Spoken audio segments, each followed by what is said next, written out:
Değerli arkadaşlar, değerli dostlar, Zerdeş TV'nin yorum analiz programından tekrar bir aradayız. Tabii ki gündem yine Orta Doğu ve özelinde de Suriye. Neden Suriye? Bilindiği gibi 26 Kasım'dan beri sürüp gelen bir şey var.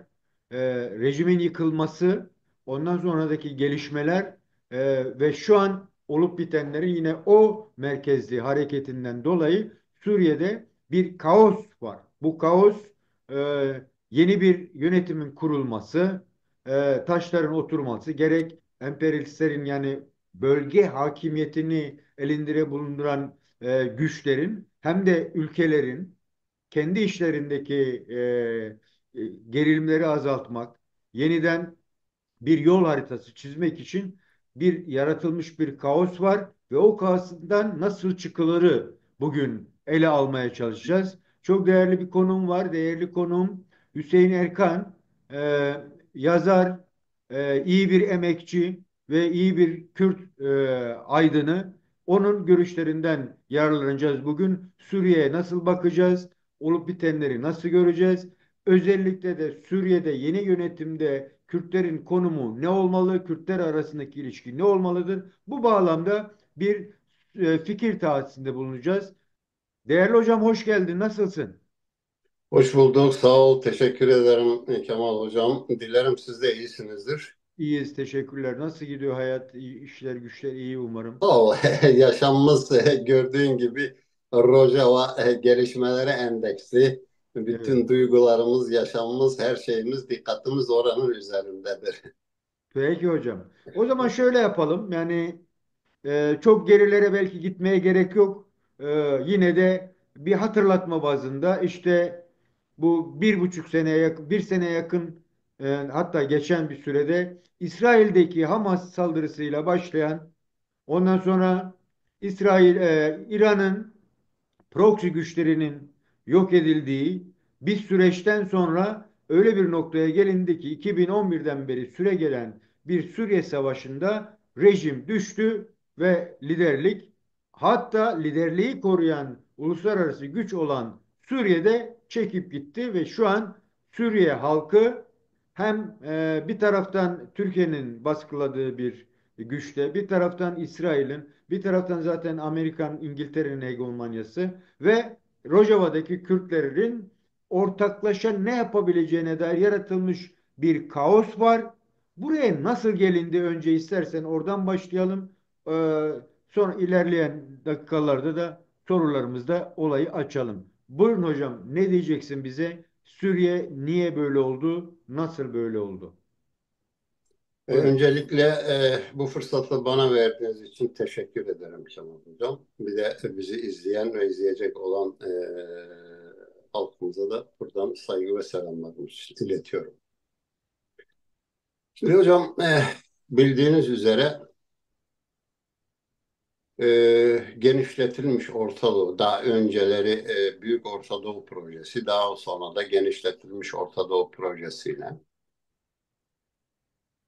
özellikle Orta Doğu'da İsrail'in güvenliği ve yeniden dünyadaki gelişmelerin paralelinde sosyal, ekonomik, e,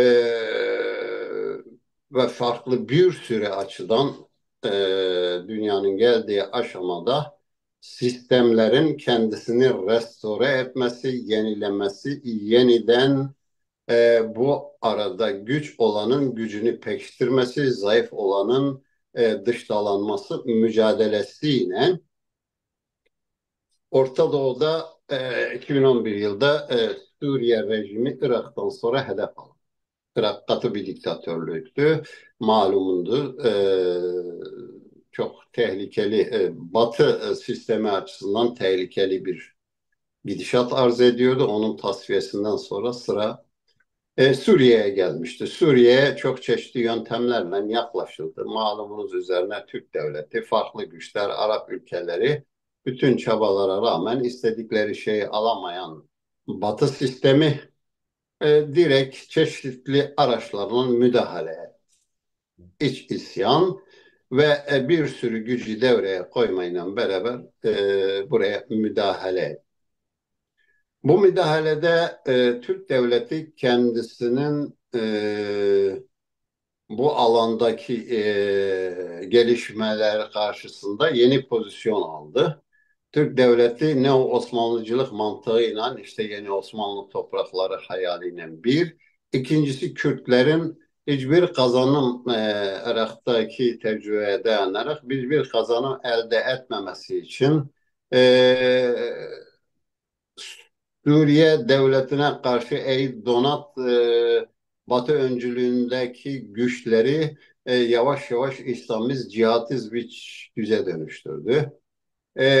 Bu etkisinin nüfusunu, coğrafyasını kullanarak önce malumunuzdur IŞİD gibi bir vahşi oluşum çıktı.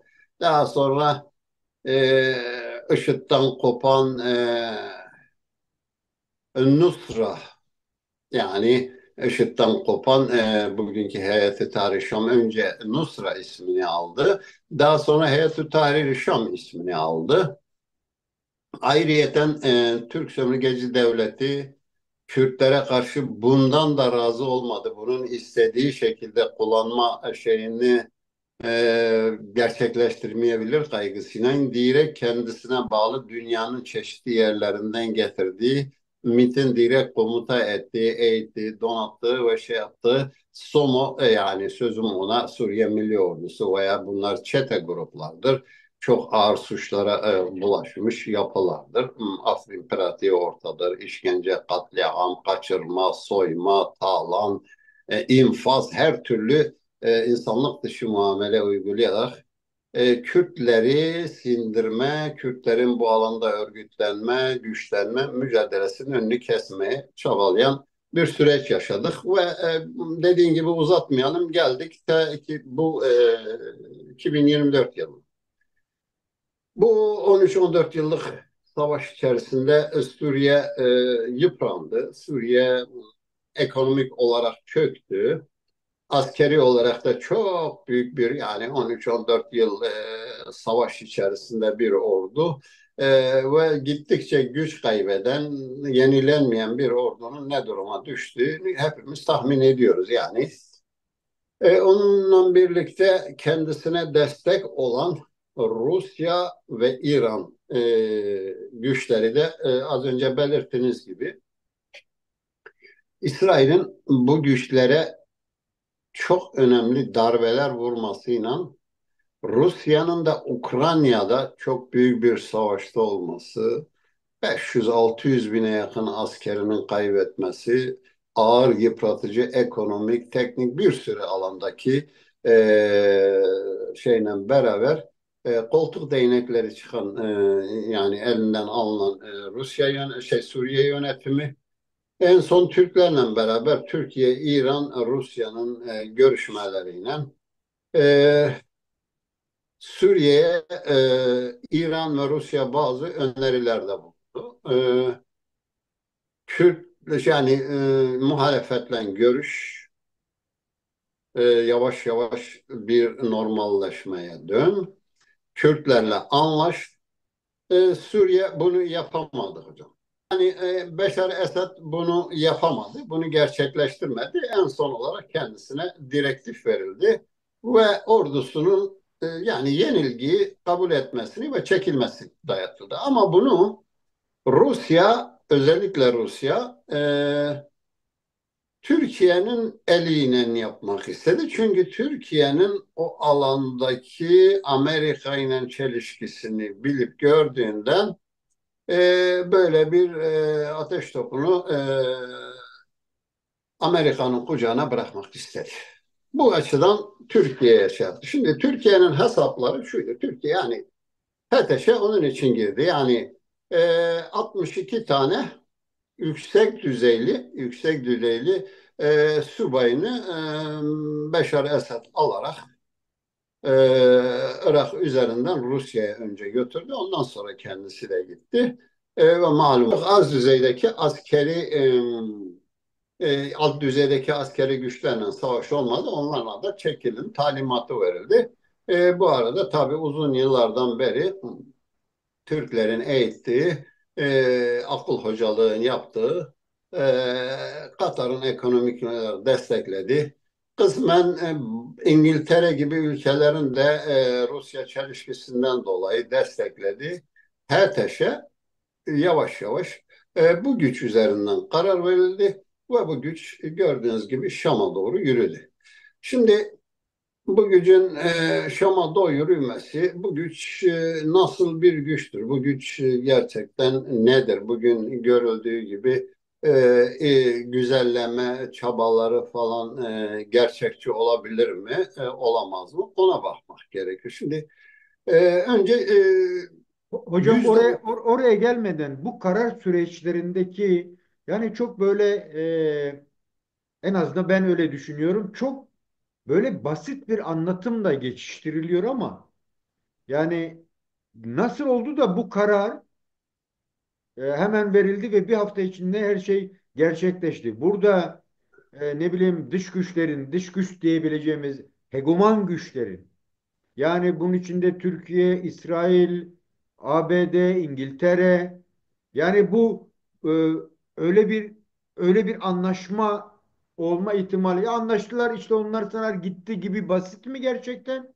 Yoksa başka dengeler mi var? Bu konuda bize biraz ayrıntı verme olanağın var mı hocam? Şimdi hocam e, Sovyetlerin çökmesinden sonra Batı Rusya'yı Batı sistemine entegre etme çabası içine girdi. Fakat gördüğün gibi Putin'le beraber diktatörleşti ve kendi yolunu çizdi. E, Egemenlik peşinde koştu. Daha doğrusu sistemle çelişki ve çatışmalar yaşadı. Sisteme entegre olmadı. Batı sistemi de Rusya ve etki alanlarını yavaş yavaş Doğu Avrupa'dan başlayarak yavaş yavaş etkisiz hale daraltmaya başladı. Bu nereye kadar gider bilmiyorum. Bu Batı'nın Amerika öncülüğünde yani çağımızda yeniden liderliğini pekiştirme, sistemi yeniden dizayn etme, restore etme, dünyada bir düzen kurma ve güvenlik yani stratejik güvenlik bir sistem oluşturma girişimidir.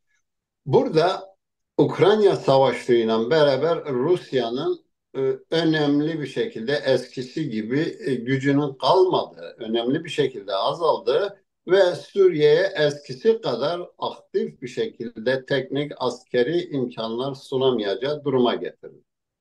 İsrail'in Hizbullah, Haçlı Şahbi ve Suriye ordusunun bazı önemli güçlerini de hedef alan sol saldırıları bu Esad rejiminin daha fazla yani asları kendisinden pahalı olmuş bu rejimi daha fazla ne Rusya ne İran'ın ayakta durdurabilme imkanları kalmadı. Bunun zemini ortadan kaldırıldı.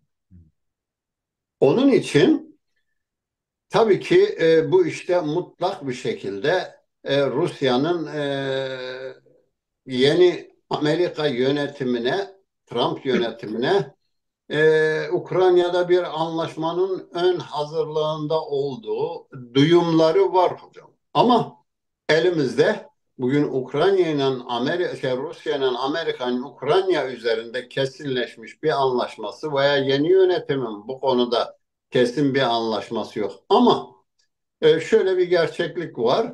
Trump yönetimi eskiden de ağırlığını Çin'e karşı mücadeleye verdiğini ve bu süreçte buna ağırlık vereceğini, Rusya'yı belli bir dereceye kadar gerilettiğini, buna bir mola verebileceğinin sinyalleri, belirtileri kısmen var.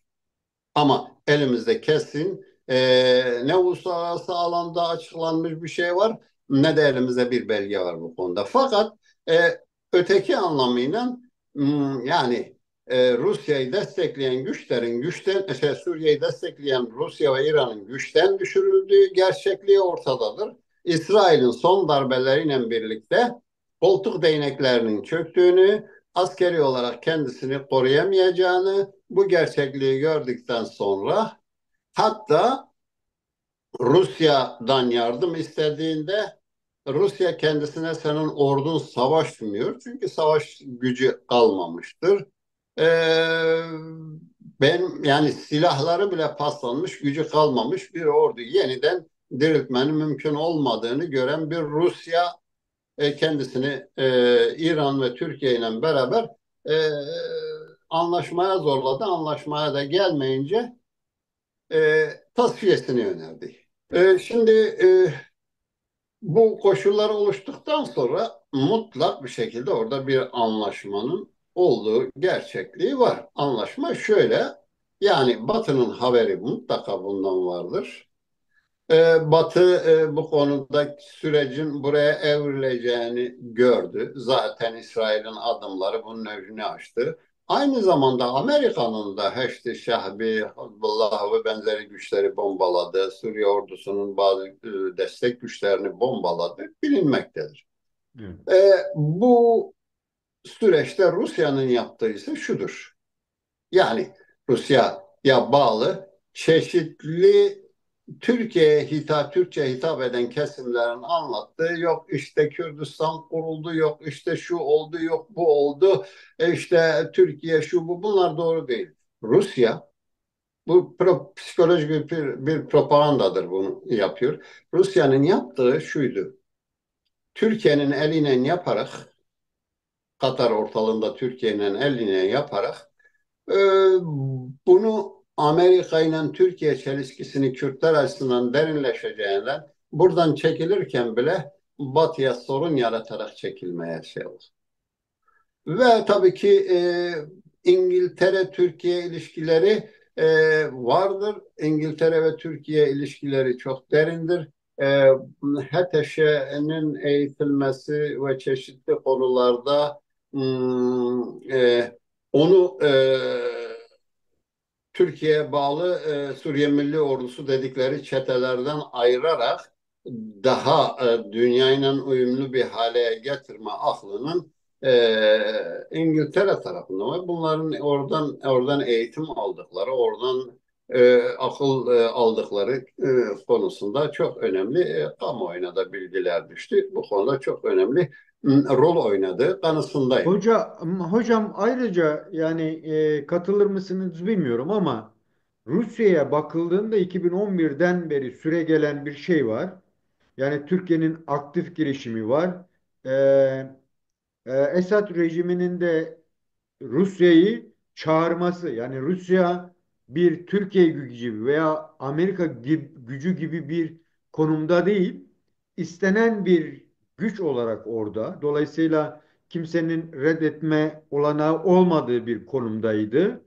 Ona rağmen bir baktık ki Suriye kendiliğinden aslında bir parçalanmışlık yaşadı. Birini Rusya'nın ve Türkiye'nin desteklediği ve üzerinde hakimiyet kurmak istediği bir alan. Bir de Kürtlerin yoğunlukta bulunduğu ve YPG'nin ortaya çıkışıyla yeni bir kendilerine yönetim çizmeye çalıştıkları bir alan var. Ve dolayısıyla o da Amerika'nın denetiminde. Yani iki süper güç aslında aynı merkezde bir aradalardı. Dolayısıyla da yani hem Türkiye'nin önü açıldı Rusya tarafından, bir taraftan da Amerika tarafından da Türkiye stoplandı. Yani bugünkü sürece gelene kadar. Şimdi böyle bakıldığı zaman bu parçalanmışlığı görmemiz gerekiyor diye bir yorum yapıp Suriye bu kadar Ruslar bu kadar neden kolay çekilme şeyine girdiler? Yani askerlerin savaşmaması, yani hava gücünü bile kullanmadılar, kullanmak istemediler. Bu nasıl bir denge veya dengesizlik yarattı ki? Yani şunu demeye getiriyorum. İki kutuplu dünya artık Suriye'de olup bitenle beraber biraz zarar mı gördü, bitti mi? Yeni Amerika'nın, dünyanın bütün egomanyası şu an ABD'nin elinde mi? Buna nasıl bakalım, nasıl bir anlatım yapabiliriz buna dair? Şimdi hocam, Amerika'nın dünyada kendisini çağın yeni lideri olarak dünyayı yapılandırma planında Rusya'yı geriletme adımları var ve avantajları çoktur. Sosyal, psikolojik, ekonomik, bilimsel, askeri, teknolojik her alanda daha üstün. Bu nedenlerden dolayı ve çok yoğun bir destek var. Geniş bir Avrupa Birliği, ne bileyim dünya çapında Amerika kıtasında ülkeler, Asya'da çok geniş bir desteğe sahiptir. Bu anlamda Rusya'nın böyle bir imkanı yok. Rusya için Suriye önemli bir şeydi. Sıcak denizlere inmek önemli bir şeydi. E, Birinci Dünya Savaşı'ndan itibaren özellikle o dönem İngiltere, daha sonra Amerika, Rusya'nın sıcak denizlere inmemesi için Türkiye, İran, Afganistan'a kadar olan hattı bu statüyü sürekli korumaya çalıştılar. Fakat bu Sovyetlerin dağılmasından sonra ki süreçte Rusya'yı daha da Doğu Avrupa'dan başlayan dizaynlarla beraber yavaş yavaş Orta Doğu'ya kadar değişik alanlarda çemberleyip önce entegre etmek istediler. Bunu başaramayınca da kolunu kanadını kesip etki alanlarını daraltıp ele geçirmek. Bu anlamda Ukrayna Savaşı Rusya'nın çok zor duruma sokmuştur. Bütün enerjisini, gücünü, askeri kapasitesini buraya harcamak zorunda kalmıştır ve daha fazla daha fazla Suriye'de güç yapabilecek durumda değil. Yani belki kısmı bir takım şeyler var ama mantık olarak sonuçsuz olacağı kanaatine vardı. Bu bir ikinci bir yönü var. İkinci bir yönü yani Türkiye'nin çok büyük bir ticari ilişkiye geçti. Ticaret kapasitesine ulaştı. E, ve bu alanda Türkiye'nin NATO içerisinde ve Batı ile çelişkilerinden de yararlanmaya. Durum buraya gelince Türkiye'nin etki alanındaki güçlerle yapmakla aslını soracak olursan en birincilikli hedefi Kürt güçlerinin gerilemesini, aynı zamanda Amerika Türkiye'nin de çelişkilerini derinleştirmesine ön ayak oldu. Burada böyle bir tablo bırakarak geri çekildi. Evet. Evet. Ee, şimdi İsterseniz şöyle bakalım. Şimdi Türkiye'ye gelelim. Türkiye'nin bu konudaki planları ne, nelerin peşinde, ne yapmak istiyor? Suriye'yi tamamen Hocam etki... çok çok özür dilerim. Oraya gelmeden ben irdelemenizi istiyorum. Başlangıçta bakın, yani ben söyleyeyim, siz yine çerçevenizi çizmeye çalışın. Başlangıçta Kürtlerle yürümek istedi fakat olmadı. Ee, Oradaki Kim? plan neydi tam bilmiyorum. Türkiye Kürtlerle yürümek istedi. Hani Salih Müslüm'ün gelmesi vesaire. Sonra savaş onunla o planlama yürümedi. Başka bir alan açıldı ve öyle bir noktaya gelindi ki Afrin işte işgal edildi. Tam o noktada İdlib denen bir kavram çıktı ortaya ve Türkiye açısından bakıldığında Kürt koridoru kapatıldı mantalitesiyle, ama orada da bir güç bırakıldı. Yani İdlib'de bir güç bırakıldı. Çünkü IŞİD gelmişti, Kürtlere saldırmıştı. Kürtler uluslararası güçlerin de yardımıyla onu ortadan kaldırmış, ama başka bir şey orada oturtulmuştu İdlib'de. Yani fiili bir devlet vardı orada. Adam orada hükümet kurmuş. Ve bugüne geldiğimizde bir bakıyoruz ki İdlib'deki o durum bugün Şam'da yenileniyor ve resmiyet kazanma süreci kazanıyor. Bu çerçevede baktığımızda hem Türkiye'nin ne yapmak istediğini, nasıl yaptığını bize anlatabilir misin hocam? Evet hocam. Şimdi zaten konu onunla bağlantılıdır. Yani o sürece giriyor. Şimdi Türkiye e, hesapları nedir? Onu görmek gerekiyor. Türkiye'nin bir Güney Kürdistan deneyimi var. Türkiye'nin bir Güney Kürdistan deneyimi var. Uluslararası güçler Güney Kürdistan'da bir koruma alanı yarattığında Kürtler 21. yüzyılda ilk defa uluslararasında korunan bir mevzi kazandıklarında Türk devletinin buraya saldırma imkanının olmadığını, gücünün buna yetmediğini, her ne pahasına olursa olsun Kürt kazanımlı Kürtleri ortadan kaldırmanın hesaplarını yaptığında bunu saldırarak, yıkarak askeri güçten başaramayacağı, bunun önüne uluslararası güçlerin set çektiğinin farkına vardı. Taktik değiştirdi.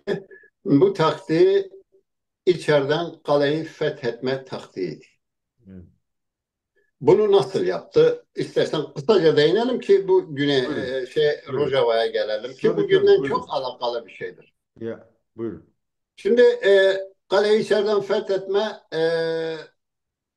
aslını soracak olursan çok acı bir deneydir fakat yine ki Genel Sekreter Yardımcısı Navşirvan Mustafa 1990'ın sonu 91 yılının başlarında Güney Kürdistan'da bir isyan hareketi, bir başkaldırıyı örgütlediği zaman KDP'nin içeride ciddi bir gücü kalmamıştı. Küçük birlikleri vardı ama ciddi bir gücü yoktu. Halkla bağları sınırlanmıştı. Çünkü Saddam yönetimi İran Savaşı'ndan sonra Güney Kürdistan'a hakimiyet kurmuştu.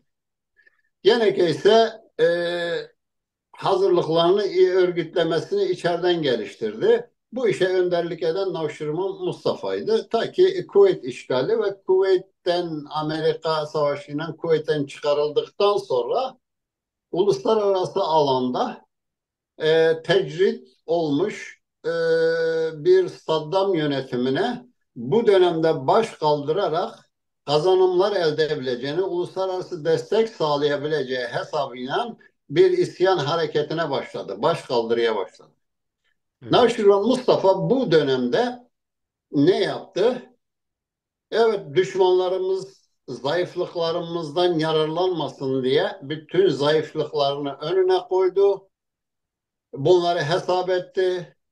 KDP zayıf bir güç, kendilerinden daha zayıf, kendileri yalnız isyan edip başarabilecekken buna KDP'yi ortak ederek böyle bir kartı düşmanın eline vermemek için KDP'yi aldılar, ortak ettiler. İsyanın motor gücü, planlayıcısı her şeyin Navşirvan Mustafa'ydı. Güney Kürdistan halkı bunu biliyor, tarih de buna şahittir.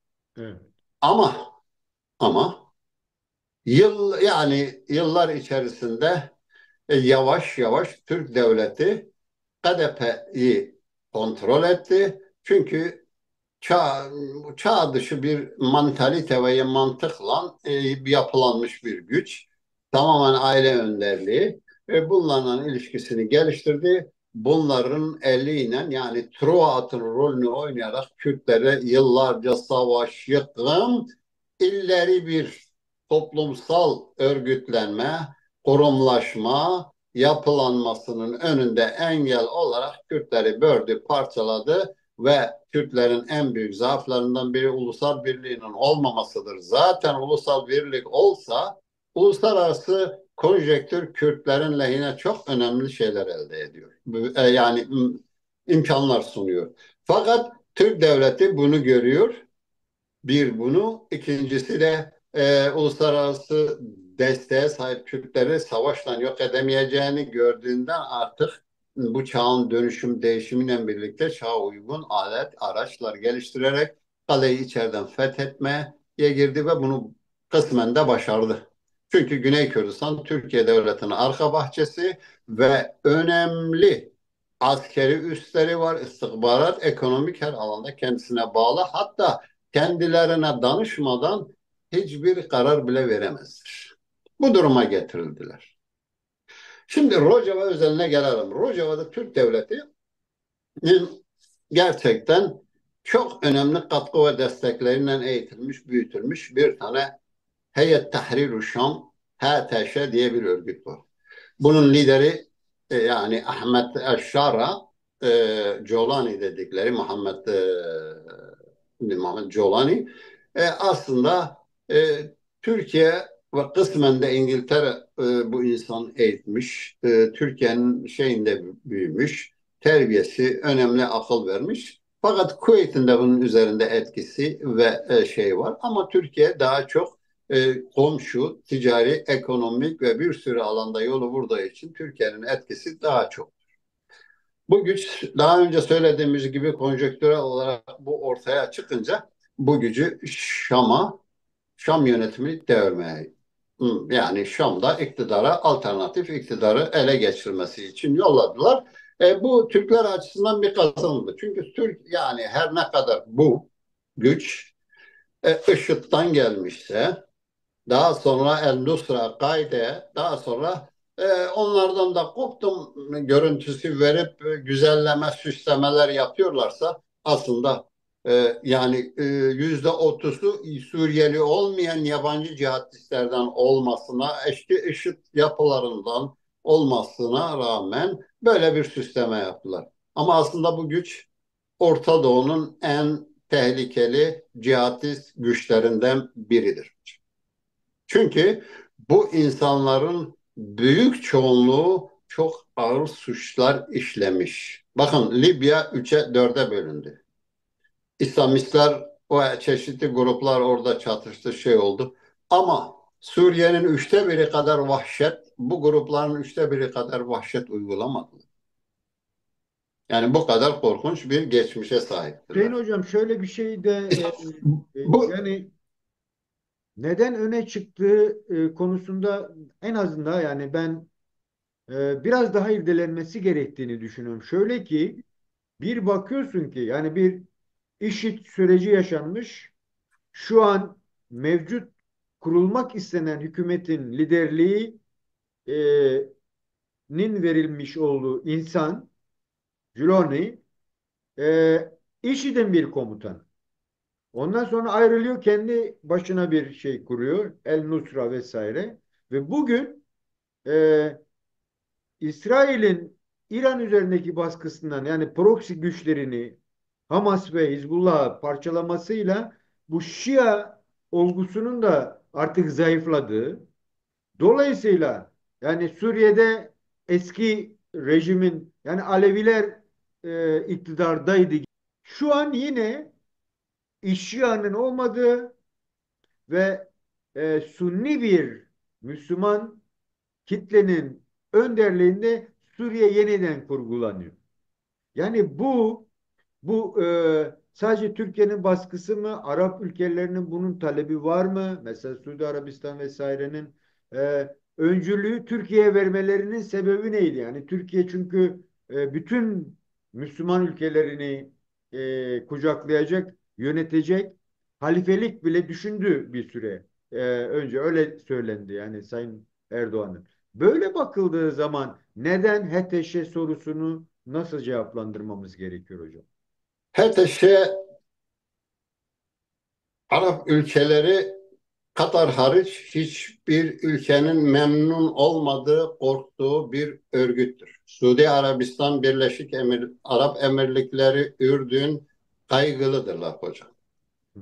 Bunlar İhvan'dan da daha cihatist, daha radikal bir harekettir. İhvan birçok alanda seçimler oldu, fırsat eline geçirdi, iktidarlara geldi. Fakat bu, dediğim gibi, IŞİD'den gelen, Nus-Kaide'den gelen bir yapı. Ve bunun Katar ekonomik de olarak destekledi. Türkiye bunu örgütledi İngiltere ile beraber. Türkiye nüfus alanını komşu ve coğrafi olarak bu alanda şey olmasından dolayı buna yol verdi, bunu örgütledi. İngiltere'nin şöyle bir şey var. İngiltere ve Avrupa Birliği Rusya'yı bir tehdit olarak görüyorlar Avrupa için. Rusya'nın nükleer gücü, Rusya'nın geniş bir ekonomik rezervi, yani petrol alanları, gaz alanları ve benzeri. Rusya'nın demokrasi kültürünü özümsememiş olması, bunların hepsini, yani bir diktatörlüğün, savaşın, kendilerine baskının ve benzeri şeylerinin kaygısını taşıyarak bu alanda Rus-Suriye yönetiminin devrilmesi için aktif rol oynadı. Bu arada HTŞ'ye de eğitti. Bunun için Türkiye alanı dışında en elverişli alan Sünni kesimin çok olduğu Halep, işte bu İdlib ve benzeri şeyler. Bunlar hepsi bu coğrafyaya düşüyordu ve Türkler İngiltere ile beraber bunu aldı kullandı. Amerika ve İsrail e, bu işten haberdardırlar. Engellemediler. Zaten engellemek için bir sebepleri yok. Ama direkt olarak HTŞ'nin bugüne gelmesini planlamadılar. Hatta HTŞ'den kaygılandıkları için HTŞ'yi terör örgütü listesine koydular. Ve gelinen süreçte hocam, yani sebep budur. Bunu böyle iktidara getirdiler. Bu güç tehlikelidir. Bu güç bugün süsleniyor, püsleniyor, güzellemeler şey yapılıyor. Çünkü ihtiyacı var. Batıya ihtiyacı var. Arap ülkelerinin petro dolarına ihtiyacı var. Kendini yumuşak gösteriyor. İşte dünyayla uyum içerisinde olabileceği mesajını gösteriyor, ama bu inandırıcı değil. Böyle geçmişe sahip bir gücün kolay kolay Jolani'nin bu yapı üzerinde istese bile denetim kurup istediği şekilde dönüştürüp dönüştürmeyeceği soru işaretidir. Aynı zamanda aynı zamanda Türkiye bunun zaten dönüşmesini istemiyor. Türkiye bu gücü destekliyor. Türkiye, Suriye'yi hukukla bir, kendisine bağlı ekonomik olarak, idari olarak kendisine bağlı bir yönetim şekli oluşturmaya çalışıyor. Fakat Türkiye'de bunun kısmi özel davranmasını uluslararası meşrutiyeti kazanması için göz yumuyor. Ama öbür taraftan SOMO denilen Suriye Milli Ordusu diye oluşturduğu yabancı çetelerden paralı çeteleri getirmiş Kürtlere ve Kürt kazanımlarına MİT'in öncülüğünde kendi ordusunun planlamasıyla, ağır silah desteğiyle, şeylerle Kürtlere saldırıyor. Şimdi bu aşamada bakın, bu aşamada diyorum. Birinci aşamada HŞT, Hayat Tahrir Şam lideri Suriye'de Suriye'nin uluslararası meşrutiyet kazanılması, Sezar yaptırımlarının kalkması, terör listesinden çıkması için çaba içerisindedir. Fakat kendisinin içerisinde 17 grup var. Bu grupların bazıları da birkaç gruptan oluşuyor. Hatta 34-36 gruba kadar çıkabiliyor, ama bazıları birkaç grubun altında tek bir liderlikle katılıyor. Bunların bazıları halen IŞİD'e çok yakındır. Şimdi bunların hepsinin kontrol etmesi ve bugünün dünyasından uyumlu bir yaşam, kadınlara saygılı, kısmi olarak Suriye'deki inanç ve etnik yapılara saygılı bir yönetim olma e, mentalitesine sahip bir ideolojik, sosyolojik yapıdan gelen bir yapı değil. Batı bunun üzerinde çalışıyor. Bazı Arap ülkeleri bunun üzerinde çalışıyor. Tabii Türkiye, Kürtler hariç, kısmen belki bunu kullanma amacıyla bu tür yönlerine belki olumlu yaklaşabilir. Çünkü kendisinin içeride deneyi var. Ama e, çok zor görünmektedir. Dileğimiz, yani ben bunu kişi olarak çok zor olacağını görüyorum. Çünkü Peki hocam, İslamistlerin buyurun, müsaade edersen tek bir şey belirteyim. buyurun. İslamistlerin, cihatistlerin hiçbir yerde, bak, Tunus hariç, Tunus'ta savaştan değil seçimle geçmiş. Hiçbir yerde uzlaşma sağlayıp normal bir düzen kurduklarına daha bugüne kadar şahit olmadık. Ee, Türkiye'nin özellikle bu gücün Türkiye'ye çok ihtiyacının olması, Türkiye'ye çok bağlı olması, diyet borcunun olmasından dolayı Türkiye'nin bunu Kürtlere karşı ve başka alanlarda kullanmak için elinden geleni yapacağını söyleyebilirim. Evet. Benim bu düşüncedeyim. Bugün olmasa yarın, yarın olmasa öbür. Yalnız İsrail boyutu da var. İsrail bildiğin gibi HTŞ iktidara geldikten Hocam biraz sonra geriye çekelim. ya askeri altyapısını, ileri teknoloji silahlarının hepsini imha etti. Bu şunu gösteriyor hocam. Bu güce güvenmediğini. Netanyahu'nun vizyonu şudur. Ben kendi etrafımda benim için tehlike oluşturabilecek potansiyele, yani böyle bir potansiyeli, böyle odakları yaşatmam. Bunun pratik olarak bugüne kadar gösterdi ve bundan sonra da devam edecek. Fakat bazı şüpheli bazı durumlar var. Daha Orta Doğu'nun dizaynı uzun sürecek. Bu gücü ne kadar hangi alanlarda kullanacaklar? O ayrı. Kürtler boyutuna gelince hocam, Geleceğim. istersen Oraya geleceğiz. Oraya gelmeden önce e, evet.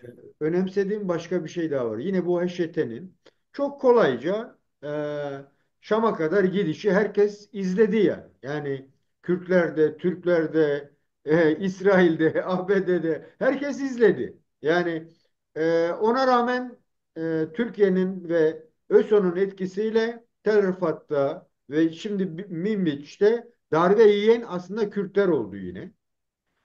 Şimdi şöyle bir şey mümkün mü? Çünkü sen de söylüyorsun, e, eğer gerçekten hem Türkiye hem de İsrail HŞT'ye güvenseydi, niye İsrail mevcut henüz kurulmamış bir hükümetin bütün altyapılarını bombaladı? 400 tane yer, 4 ayrı yeri bombalamış, yok etmiş. Bu bir. İkincisi, bu bir zorunluluk muydu sence? Yani HTŞ e, IŞİD'den gelen en aşırı bir durum. ÖSO dahil olmak üzere dediğin gibi 30-40 tane grup varmış. Yani bizim bile bildiğimiz. Bu grupları bir araya toparlamak için kullanılan bir araç olarak görmek gerekiyor mu, gerekmiyor mu? Çünkü bu geçici bir hükümet olacak gibi geliyor bana. Yani bu olası hükümet içerisinde Türkiye'nin ne kadar payı olacak? Kürtlerin ne kadar payı olacak?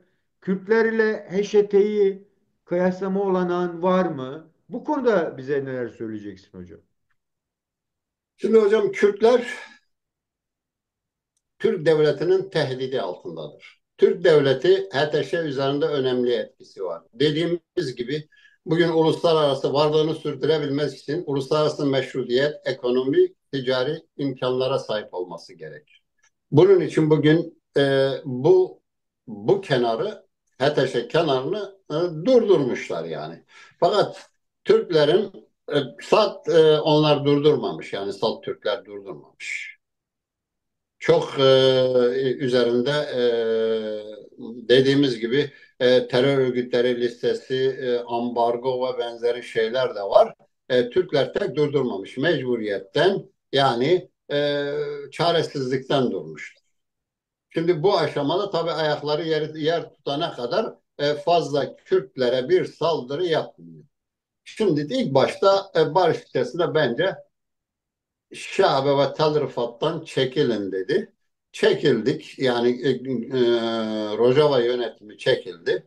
Rojava yönetimi Şeyh Maksut yani Halep'teki iki Kürt mahallesine dokunmayın dedi. Tamam dedi, dokunmayacağız. Direkt olarak kendisi Kürtlere saldırmadı, saldırmıyor. Fakat Kürt kendisi yani TMO'da ya Türkiye'ye bağlı çetelerin Kürtlere saldırması karşısında bir ses seda çıkarmıyor. İkinci bir şey, Kürtlerin kontrolündeki bölgelerdeki Deir ez-Zor, bu Kemal gibi yerlerdeki e, Arap aşiretlerini ve Arap unsurlarını kışkırtarak YPG'nin alanını daraltmaya çalışıyor. Fakat dediğimiz gibi uluslararası konjektör HTŞ'nin bu aşamada Kürtlere saldırmasının önünde engeldir. Çünkü Amerikan tehdidi var. Bir, bundan kaygılanıyor, korkuyor. Amerika Kürtleri savunur veya ben zaten zor durumdayım. Suriye'yi geleceğe taşırmak, varlığını sürdürmek için kurumlaşmak, ekonomik, uluslararası meşrutiyet bunların hepsi Amerika ve Batı'nın elindedir. Ben bunların şimşeklerinin üstüne çekmeyeyim diye saldırmamakta idare etmektedir. Dediğimiz gibi bunu ileride ne kadar Suriye gerçekliğine uygun bir yönetim oluşturur, bu çok zor görmemle beraber hadi dileyelim ki oluştursun. Ama benim inancıma, benim bildiğim, benim gördüğüm veriler böyle bir gerçekten böyle bir oluşum çok zor, çok zordur. Şimdi Böyle bir yapının eliyle böyle bir kültüre, böyle bir ideolojiye, böyle bir inanç kökenli bir yapının oluşturması zordur. Ha, bu arada tabii Kürtler hocam, Kürtler kendi alanlarını, kendi halkını savunmak, Rojava yönetimi gerek Rusya döneminde, Rusya'nın Doğu Fırat'ta Menbiş'ten tut bazı alanlara kadar olduğu dönemde Rusya ile yani sahanın gerçekliği, realitesine göre her güçten idare etmeye, kendini korumaya, halkını koruma çabası içine girdi. Bunun o günkü konjektürel günlük politikalar gereği neyse halkı korumak için bunu yaptı. Fakat bugün Türkiye tehdidi altındadır. Hem ileride HTŞ hem de Suriye Milli Ordusu dedikleri çete yapılanmaları direkt kendisine bağlıdır. Kendisinin komuta ettiği, kendisinin silahları, kendisinin planlaması, kendisinin askeri kurmayı, istihbaratının denetimde olan bir güç ve bunu yönlendiriyor. Şimdi bu gücün bir A planı var, bir de B planı var. A planı Amerika ve Batı'yı zorlayarak, yoklayarak elinden geldiği kadar Rojava yönetimini bu güç ve olmadıysa kendi gücüyle yok etmeye çalışıyor. Bunu başarmadığı takdirde uluslararası güçlü bir dirençle karşılaştığı takdirde de B planını devreye alır. B planında da tıpkı Güney Kürdistan'da olduğu gibi Enekese denen Türkiye yani ya büyük çoğunluğunu Enekese bir sürü gruptan oluşmaktadır. Bazıları dire yani SOMO'nun içinde bulunduğu Kürt Bilmem Ulusal Derneği Konseyi'nin üyesidir. Yani SOMO ile beraber hareket eder. Bir kısmı direkt olarak Türk MİT'i aynen SOMO gibi Türk MİT'in eğittiği, geliştirdiği bir güçtür. Bir kısmı da HDP'ne ve Türkiye'nin ortaklaşa eğittiği bir güçtür. Bunlar tıpkı KDP gibi Rojava eğer birinci planı tutmasa Türkiye'nin Rojava yönetimine ortak ederek Rojava yönetimini içeriden yarın öbür gün bunlar baş kaldırdı. Al sana silah, al sana. Yani kendisi gidecek tabii savaşacak. Güneyde Peşmerge elbisesi giyip PKK'ya karşı, YNK'ye karşı savaştıkları gibi subayların resimleri boy boy çıkıyor. Böyle bir planı var. Uluslararası güçler de kısmen bu plan için yani bu savaşçı Kürtler üzerindeki Türk baskısını durdurmak. Çünkü Şam'da da önemli etkisi olan Türk baskısını durdurabilmek için büyük bir çabanın içerisindedir. Benim inancıma göre YPG stratejik yani PYD stratejik bir hata yapmasa Türk saldırılarını sonuç itibariyle engeller. Çünkü hocam bakın uluslararası güçlerin, Batı'nın özellikle yani uluslararası güçlere Batı'ya öncülük eden Amerika'nın stratejik çıkarları var Rojava Kürdistan'ın. Aynı zamanda İsrail'in de. Şimdi bak hocam, eskiden beri emperyalizm bilmem falan bilmem şu bu, Kürtlere bilmem şu etti bu etti. Bak ben sana bir şey söyleyeyim mi hocam? Lenin döneminde Lenin döneminde Kemalistlere yardım edildiği zaman General Firuze yardımları getir, Maraşal Firuze yardımları getirdi. Ukraynalı Maraşal Firuze, Lenin ve Çiçeri'nin Dışişleri Bakanı Çiçeri'nin emriyle Kemalistlere yardım getirdi. Nasıl getirdi biliyor musun? Ermenilerin, Rumların, Kürtlerin katliamı halkların katliam edildiği bir dönemde getirdi ve General Maraşal Firuze anılarında Karadeniz'den bu yardımı getirdiğinde kokudan, köylerden, cesetlerden, cenazelerden geçilemedikleri nasıl bir durumda olduklarının hepsini anılarında yazıyor. Şimdi kardeşim, İster Türkiye'deki sol kesimler olsun, ister Kürtlerin içindeki bir kesimler olsun veya kim olursa olsun. Bakın, Amerika'nın ve Batı sisteminin, İsrail dahi olsun, Kürtlerle, Kürtlerin üzerinde stratejik çıkarlar var. Kürtler Orta Doğu'da, bu bölgede barışçı bir toplum, demokratik bir toplum, kimseye saldırmamış, öyle bir gücü, öyle bir mentalitesi, öyle bir şey yok. Ve bugünkü çağla uyum içerisinde Batı sistemine angaja olabilecek en ileri toplumlardan biridir. Ve istikrarlı bir şekilde kendisine dayanıp kendi nüfusunu geliştirebilir. Türklerin de kendisini bugünkü sömürgeci katliam ve mahşetlerden koruyabilmek için e, Amerika gibi yani ileri teknoloji büyük bir güce ihtiyacı var. Bu karşılıklı çıkardır. Bu kazan kazan politikasıdır. Bakın, ister sosyalistler, ister emperyalistler Türkiye Cumhuriyeti'ni destekleyip kurduklarında bu Kemal Atatürk'ü bugüne kadar savunan, bu tekçi, ırkçı, halkları katliamcısı bir kişi savunan sol geçinen kesimler bizi Amerika, İsrail bilmem neyin işbirliğiyle mi suçlayacaklar yani?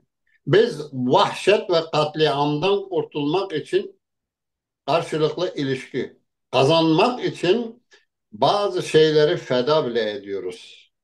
Bu anlamda Kürtler Amerika ve müttefikleri için önemli jeostratejik çıkarları olan, yani önemli stratejik çıkarları olan bir güçtür. Mevcut yapılarını koruduklarında Türkiye'ye karşı bu önemli, yani kritik bir süreçten geçiyoruz. Türk saldırıları ona bağlı çeteler karşısında önemli bir süre ayakta durabildikleri zaman kendilerini koruyabilirlerse ki bunu e, Amerika ve Batı'nın önemli bazı ülkelerinin desteğiyle tabii. Bu destek bugüne kadar sürüyor.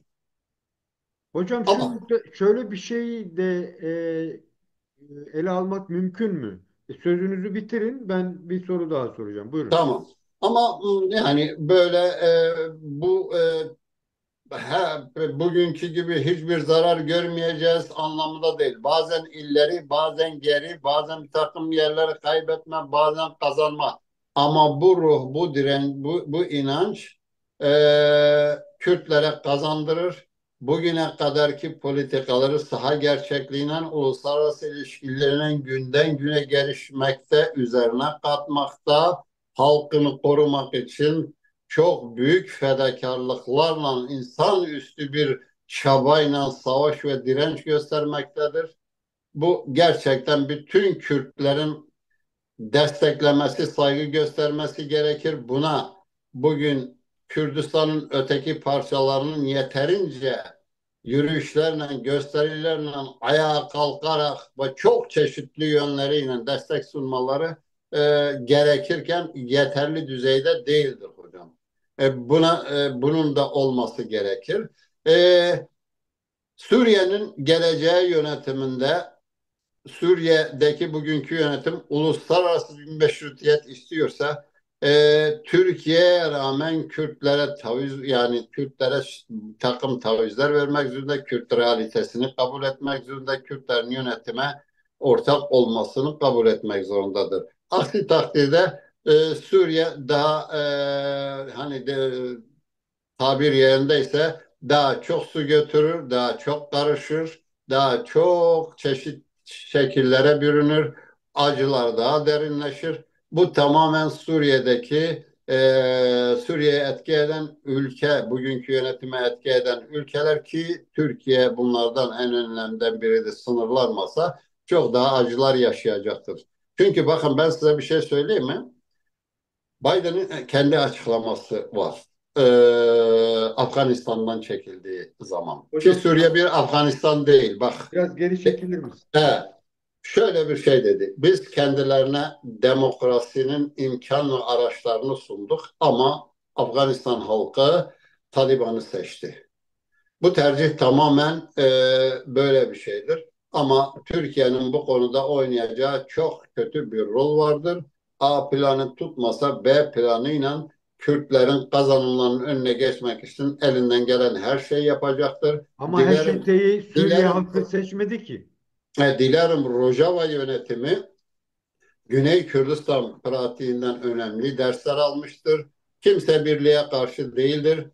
Yani bir KDP'nin veya başka bir gücün feodal olması, bilmem burjuva olması hiçbir şey değiştirmez. Ulusal ve milli olsun yeterlidir. Düşmanla işbirliği, düşmanın planına hizmet etmek ihanettir. Bugüne kadarki pratikler ortadadır. Dilerim bugünden sonra bu tecrübeden yararlanır ve buna çok dikkat eder. Mutlak olarak uluslararası alanda ve ulusal alanda deklare edilmiş çok açık koşullarda mecbur kalırsa bile çok açık koşullarda Kürdistan'ın korunması, yabancı güçlerden korunması, özellikle Türkiye benzeri şeylerden korunması şartıysa bir takım birlik ve bir takım şeyler olabilir. Bu artık çağ değişti, dünya değişti. Kürtler kazanmak için ulusal birliğe ihtiyaç var. En büyük silahları ulusal birliktir. Kürtler ulusal birliğini sağladığı andan itibaren sömürgecileri yok ederler, def ederler Kürdistan'dan. En önemli handikapımız budur.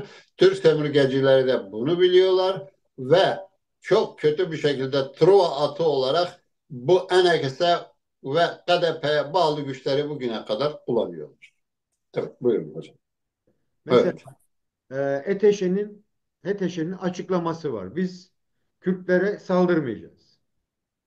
Bir. İkincisi Mazlum Kobani biz onlarla anlaştık, anlaşmalı gidiyoruz diyor.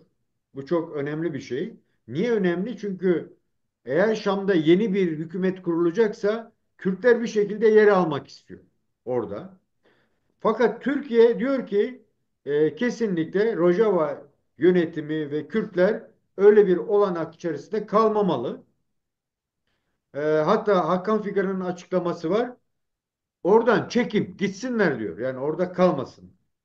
Böyle bir ortam var. Bir de sizin de tabir ettiğiniz gibi aynı zamanda bir kısım Kürtler de yani Rojava'nın dışında Güney Kürdistan yönetiminin de Türkiye ile neredeyse ortaklaşabileceği bir konumda bir çalışması var.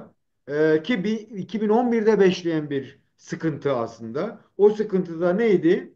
İşte KDP'nin Kobani'ye peşmerge getirmesiyle beraber yine Güney'in şu an mevcut statüsüne benzer bir statü oluşturmak istemişlerdi. Yani Roş peşmergeleri ve gerilla bağımsız güçler şeklinde göğe düşmanla savaşılması gerektiği söylendi ama mevcut Rojava yönetimi dedi ki ordumuz var.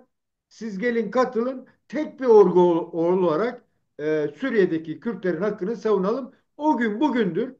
Ne yazık ki öyle bir şey gerçekleşmedi. Ama aynı güç Türkiye Cumhuriyeti ile de yürüdü ve bugüne kadar gelindi.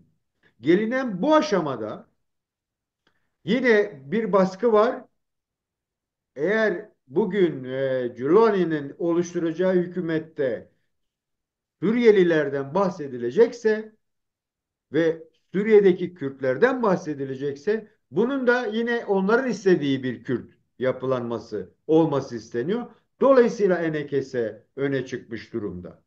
Aynı zamanda Enekese'yi unutmazsak Soçi'de de görev verilen bir Kürt grubuydu. Uluslararası arenada hem Sayın Barzani bazında hem de işte bu Enekese ve politikalar doğrultusunda hep onlar tercih ediliyor. Tam geldiğimiz nokta aslında sıkıntı bu. Yani Minbiç'te alındı. Şimdi Kobani üzerinde yoğun bir saldırı planlamaları var. Ama bir taraftan da Kürtleri olası mevcut hükümette en az hak alabilecek konuma sokmak için bir çaba var. Tam da burada düşündüğümüzde Kürtler nasıl bir çıkış arayışıyla Kürtlerin Suriye'deki kazanımlarını koruyabilir bir durum yaratabilirler. Bize bu konuda yani evet ulusal birlik diyoruz ama nasıl? Birlikte karar verme ama nasılı yok. Bu konuda bize neler söyleyeceksiniz? Yani taviz mi verecekler karşılıklı? Yoksa gerçekten birbirlerini her koşulda kabul mü edecekler? Yoksa ortaklaşıp Türkiye'nin zorladığı yeni oluşacak Suriye hükümetinde birbirlerine düşüp hiçbir sahibi olmadan çekip gitmek mi? Bu konuda neler söyleyeceksiniz? Kürtler ne yapmalı şu an Suriye'de? Bakın hocam, Suriye Demokratik Güçleri dediğimiz gibi bir çerçeve oluşturarak bugüne kadar 10 binin üzerinde şehit vermiş. Bugüne kadar Rojava'da Kürt halkını savunmuş. Uluslararası da Kürtlerin çok büyük bir destek almasına ön ayak olmuş. Önemli başarıları olan tarihe mal olmuş. Ulusal anlamda ete kemiğe bürünen çok yönlü, dirençli ilk bir nüve, bir harekettir.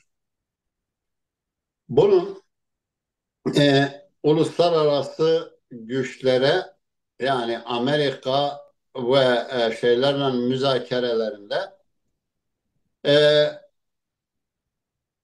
Suriye devletinin bugünkü yönetimin meşrutiyeti için Suriye'nin uluslararası alanda tanınması ve geleceğini sürdürebilmesi için uluslararası desteğe ihtiyacı var. Bunun için Amerika'nın koşullarını önemli ölçüde kabul etmek zorundadır. Bunlardan biri de Kürtlerin ve başka etnik ve inançların özgür bir şekilde kendini ifade edebileceği yeni Suriye vizyonunu oluşturma amacındadır Amerika. İşte dediğimiz gibi bunu ne kadar başarır o ayrı bir mesele ama başarmasa da bu güce destek verip onu çok ileriye şimdi yavaş yavaş avans tanıyorlar. Arap ülkeleri destek sunmaya başladılar. Suriye'yi normalleştirmek, yeniden sisteme, Arap Birliği'ne, yeniden inşa çalışmalarına ve benzeri destek sunmaya başladılar. Bunu şartlara bağlayacaklar. Öyle garantileri olmadan yapmazlar. Bakın ben size bir şey söyleyeyim mi? E, Irak deneyimi var. Irak'ta bir dönemler Kürtler başat güçtü. Ama kendileri yanlış politikalarıyla, bölünmeyle, ayrı ayrı telden çalmayla yavaş yavaş yavaş yavaş statüleri tehlikeye girdi. Onun için Rojava yönetiminin Enekese veya herhangi bir Kürt gücünün gelip Rojava'da siyaset yapmasının önünü tutmaz. Yalnız bunun çok net ulusal güvenliği tehlike atacak, tehdit edecek hiçbir sömürgeciyle resmi kanallar dışında ilişkisinin olmaması şartını koşması gerekir. Bu çok önemlidir ve bu Ama bu Şam'da kabul görür mü bu Türkiye Şam'ın dediğiniz? Şam'ın fazla çok büyük bir şansı yoktur. Şam Kasada yani Suriye Demokratik Güçleriyle Amerika'nın mutabakatıyla ortak bir anlaşmasıyla Amerika'nın Suriye üzerinde görmek istediği tablo olmadan Suriye diye bir yönetim oturamaz. İsrail Suriye'de insani bir yönetim olup başka bugüne kadar Siyonizm, İsrail düşmanlığı temeline gelen İslamcı bir yönetimin bu anlayışla gelecek için kendisine tehlike arz edeceği bir yönetim istemez. Bu açıdan zaten Kürtlerin stratejik bir ihtiyaçları var, ortaklıklar Ama var. Türkler de diyor Ama ki Türkler hı, de diyor ki Rojava'da işte yani onların söylemine göre söylüyorum. Diyor ki PKK bağlantılı hiçbir güç Suriye'de kalmamalı. Yani hatta bunlar Suriyeli bile olsa ama o PKK'lilerse Suriye'den çekip gitmeliler diyor. Dolayısıyla orada iş şeye geliyor. Yani bu oluşacak geçici hükümet bile olsa Kürtler tarafına baktığımızda görüşmeye kimler gitmeli? Mesela işte Abdülhalil vesairenin gidip görüştüğü söyleniyor. Görüşmeler başladığını. Ama aynı zamanda Enekese'nin de bir grubunun hazırlanması gerektiği söyleniyor. Ama uzlaşamadıkları bir şey var. En azından benim anlamadığım ama sanıyorum ki ikinci orduyu yaşatmak düşünceleri var. Yani işte Afrin'e, Tırfat'a vesaireye Roj peşmergelerinin yerleştirilmesi düşüncesinin olduğu söyleniyor. Bunlar söylem. Yani bu seninle bu konuşmamız belki bir saat sonra puç olup gidebilir. Çünkü o kadar çok hızlı değişiyor bazı şeyler. o üçüncü planlarıdır. Ha, Onlar böyle o Türk bakarsak yani Kürtler ortaklaşıp Şam'a e, yaptırımlarını anlatma olanakları var mı? O gücü var mı Kürtlerin? O kararı alma güçleri var mı sizce?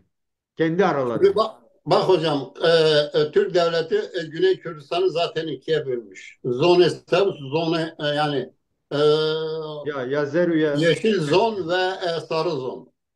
Burada bu Türklerin üçüncü planıdır. Yani KDP, KDP'ye bağlı güçlerle Türk devleti Troat rolünü üstleyen bu güçten Kürtleri ve Kürtlerin bu çağda da bu yüzyılda da bir kazanım elde etmesini engellemek. Peki Rojava yönetimi böyle bir gücü ortak ederek başına güneydeki gibi bela mı alsın hocam? Çünkü güney pratiği ortadadır. Korkunç yıkımlar, 10 bin tane Kürt peşmergesi iç savaşta öldürten Türk devletidir. Başka güç bütün Kürt kazanımları, Kürtlerin hepsini KDP vasıtasıyla dizayn edip kontrol etmeye çalıştılar. Ve çoğunu etkisizleştirdiler. Ayrıyeten toplumsal yıkım, kültürel, ahlaki, insani, ekonomik soygun, başka da bir sürü gerçeklik ortadadır. Şimdi böyle bir gücün Rojava yönetimine ortak olması Rojava yönetiminin gerçekten e, geleceği açısından kaygı verici bir durum ortaya çıkar. Uluslararası güçlerin denetiminde kesin bir şekilde Türk devletinin sınırların içerisinde yakınında olmadığı, uluslararası ilişkilerin tek bir merkezden yönetildiği, tamam mı? Ama içeride örgütlenme özgürlüğünün olduğu, düşünce özgürlüğünün olduğu bir yönetim biçimi, bu tür şeyler olabilir ama ben yine de şunu açıkça söyleyeyim. Bunlar çok dikkatli ve ince şeylerdir. Bu konuda çok aşırı bir şekilde dikkat etmek lazım. Büyük bir risktir. Güney Kürdistan örneği vardır. Türkler hiç durmaz. Türkler güneyde durmadı. Türkler girdiği yerde ve gücünü götürdüğü yerden çıkmaz. Suriye'den de çıkabileceğini zannetmiyorum. Suriye'nin geleceğini ben, yani uluslararası güçler ne kadar zorlarlar Türkiye'yi hangi sınıra kadar götürebilirler daha orası belli değil. Çünkü daha İran için, İran'ı dizayn etmek için ve Orta Doğu'da bir takım şeyler için Türkiye sahasına ihtiyaçları var. Çünkü İran için önümüzde çok kısa sürede çok ağır yaptırımlar gelecek. İran'da ekonomikmen çökertecek, halka çaresiz bırakılacak, aç bırakılacak. Tıpkı Suriye ordusu, Suriye halkı gibi ve halkın ayağa kalkması. Bu ne kadar sürer? Bir yıl mı, 2 yıl mı, 10 yıl mı, 5 yıl mı onu ben kesin bilemem ama çok uzun sürebileceğini zannetmiyorum. Çünkü askeri bir müdahale. Halk desteğini kaybetmiş bir Molla rejimine askeri bir müdahaleye kadar gidebilir yani. Onun için bu döneme kadar Türkiye'den yararlanmak istiyorlar. Türkiye ise bu 2 aylık yeni yönetim oluşana kadar elinden geldiği kadar, mümkün olduğu kadar ileriye gitme ve Amerika'yı zorlama planını uygulamak.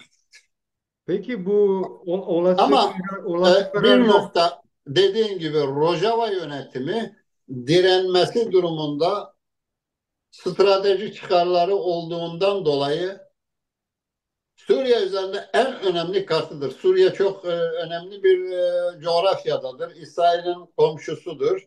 E, Akdeniz'e açılıyor, bir kapı gibidir. Bu anlamda da stratejik çıkarları var Rojava yönetimi ve Kürt güçlerinden. Amerika'nın buradan vazgeçebileceğini zannetmiyorum ama ortak bir yol bulmak her zaman Rojava yönetimi saha gerçekliğiyle, dünya koşullarıyla, uluslararası ilişkiler, güçlerin şeyle bir yol bulmaya çalışıyor. Bu da Türkiye sınır koymak şartıyla çok zor olacak. En azından bu süre içerisinde işgal ve ilhak ve büyük zararlar görme riskini asgariye indirecek yöntemler bulmak şartıyla uluslararası güçleri Amerika'yı buna razı etmek şartıyla bu güvence almak şartıyla kısmi bir takım tavizler verilebilir ama somut olarak dediğim gibi Enekse'nin ortak olduğu yönetimde güneydeki gibi ortak olduğu sonra yıkıma sebep olabilecek bir adım atması stratejik bir hata oldu. peki hocam. Şimdi son olarak yine Kürtler bağlamında bakacağız. Çünkü yani bir taraftan büyük güçler Suriye, İngiltere, işte Amerika, İsrail, Türkiye kendi çıkarları gereği Suriye toprakları üzerinde bir uzlaşma noktasına giderken bir taraftan da henüz statüleri bile olmayan Kürtlerin hem kendi aralarında hem bu güçlerle olan ilişkilerinden dolayı bir türlü somutlaşamadıkları bir denkleme girme istek ve arzuları var. Buna Türkiye'deki yani Kuzey Kürdistan'daki Kürtleri de artık sanki koymamız gerekiyor ki o da bir ay önce aynı bu süreçte başlayan Sayın Öcalan'ın e, meclise çağırma süreciyle beraber yeni bir olgu da kazanmış oldu. Yani şu an önümüzdeki noktada Kürtlerin en çok öncelemeleri gereken nedir? Yani partiler arasındaki bu kavganın devamı mı edilmesi? Gelecekte sizin de söylediğiniz gibi eğer Amerika'nın İran için Türkiye'ye ihtiyacı varsa ve Türkiye'yi bir kenara atamayacağını biliyorsak kendi aralarındaki çatışmayı bırakıp yarına en azından bir statü elde etmek için Kürtler ne yapmalı? Açık, dürüstçe bir arada neler konuşmalı ve dünyaya ve Kürt halkına nasıl bir fotoğraf vermeli? Bu konuda da bize e, neler söyleyeceksin? Ondan sonra çalışmayı sonlandıralım hocam. Şimdi hocam biz sömürge bir ülkeyiz. Sömürge kişilik, sömürge insan tipi, sömürge toplumları bırak bir tarafa uzun süre sömürgeciliği yaşamış bir şeyiz. Bizden her zaman Türk devleti yani kuzeyde 200-3 bin kişilik bilmem bir koruyucu çete ordusu oluşturabiliyor. Rojava'dan da bilmem 50 bin kişilik, 20 bin kişilik ya da 10 bin kişilik bir çete ordusu oluşturabilir güneyde oluşturduğu gibi bunlar ölçüt değildir. Kürtleri bunlar temsil etmiyor.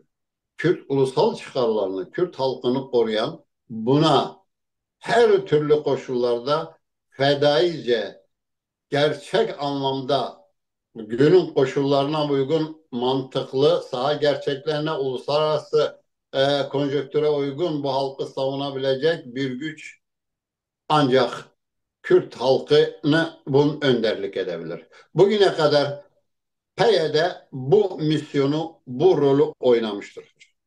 Bunu, onun için PYD bence çok açık uluslararası desteğin garantisi olmadan hiçbir gücü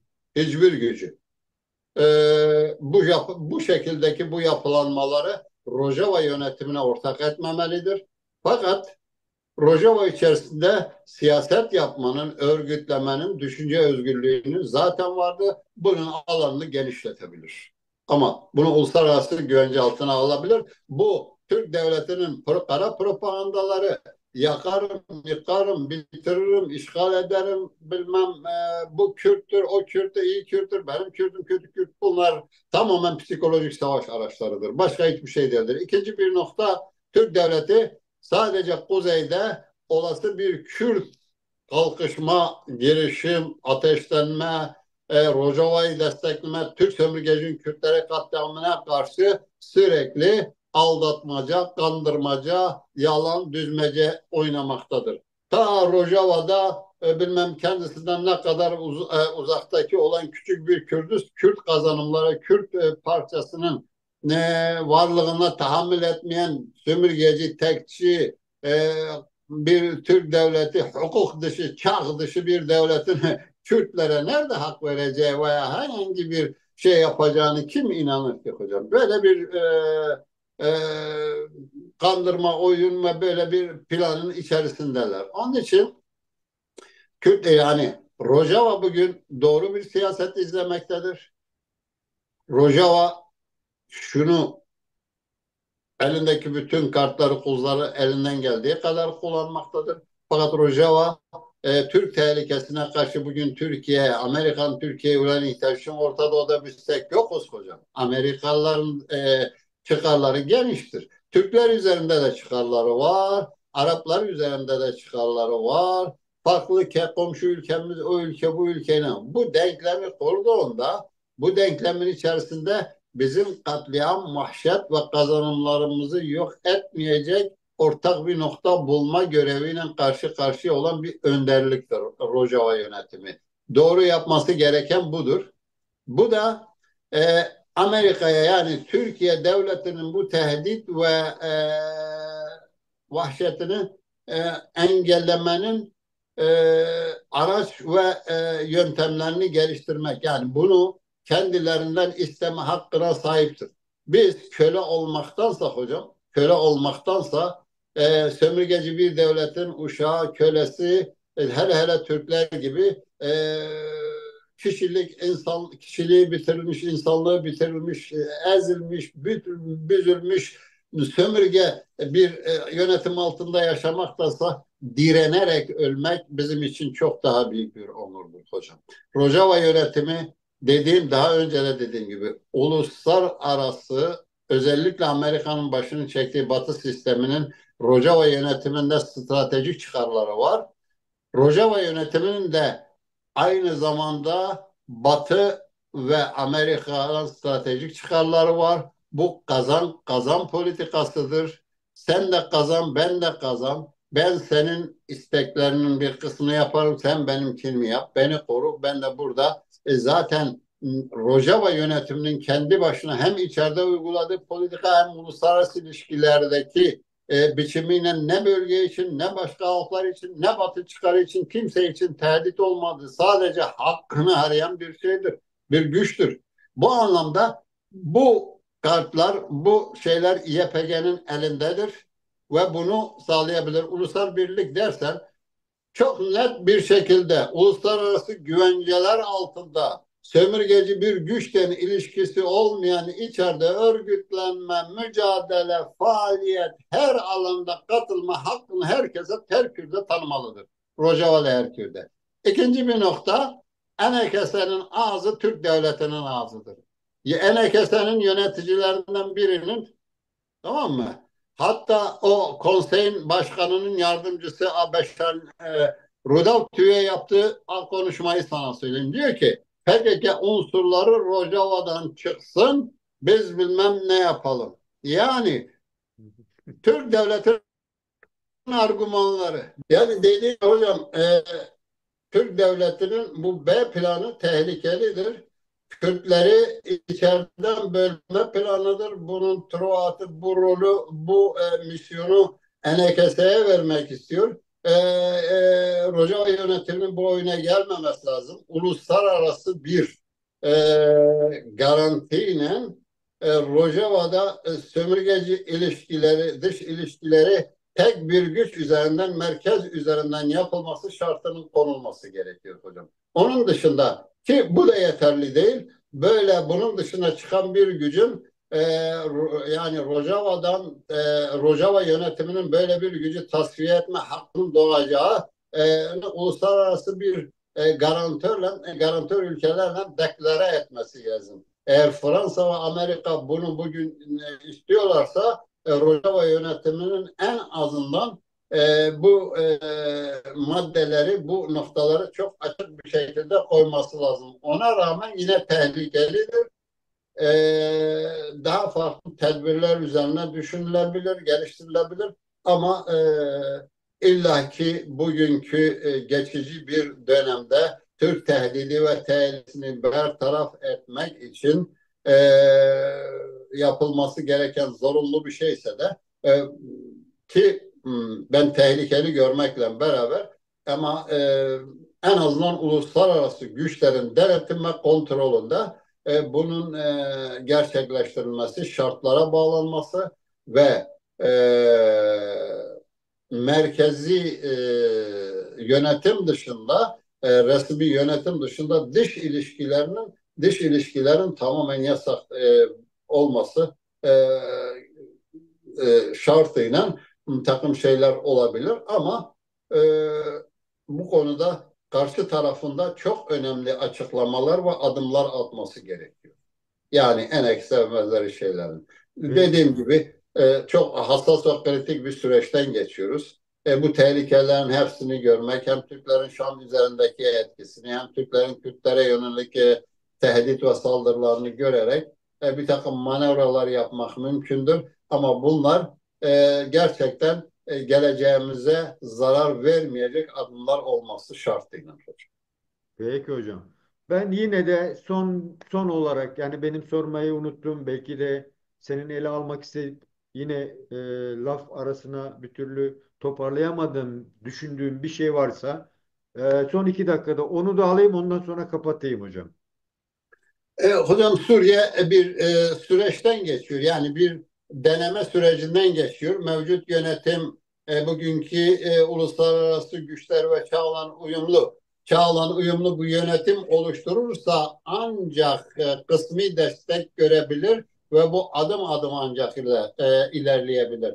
Görmediği takdirde e, çok ki önemli riskler bekliyor. Suriye'de daha önemli çatışmalar, daha büyük sorunların olma ihtimali çok güçlüdür. Onun için Amerika ve müttefikleri ve bir takım Katar gibi bazı ülkelerin ve kısmen de Türkiye'nin kötü, yani çok yıkıcı etkilerinin burada kimin ne kadar hayat bulacağını bekleyip görmek gerekir.